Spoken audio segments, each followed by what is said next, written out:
Aunty, பாதாள சாக்கடை மூடி ஏன் வட்டமா இருக்கு, ஏன் சதுரமா இல்ல? அருமையான கேள்வி மிரு. முக்கிய காரணங்களில் ஒன்று உண்மையில் பாதுகாப்பு தான். பாதுகாப்பா? ஒரு பாதாள சாக்கடை மூடியில பாதுகாப்பா?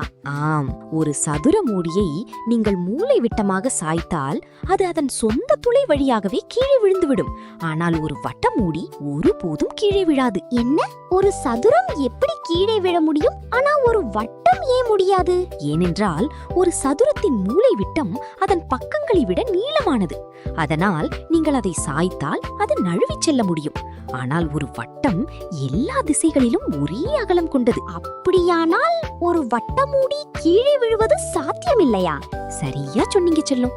மேலும் பாதாள சாக்கடை மூடிகள் 50 கிலோக்கு மேல் எடை கொண்டவை என்பதால் அந்த வடிவமைப்பு கீழே உள்ள தொழிலாளர்களை பாதுகாப்பாக வைத்திருக்கிற உதவுகிறது. அப்படியென்றால் வட்டங்கள் அவற்றின் வடிவத்தாலேயே மக்களை பாதுகாப்பாக வைத்திருக்கின்றன. ஒரு வடிவத்தில் இவ்வளவு இருக்கா? இன்னும் இப்படிப்பட்ட தகவல்களுக்கு ஜர்னி என்ஜாய ஃபாலோ பண்ணுங்க.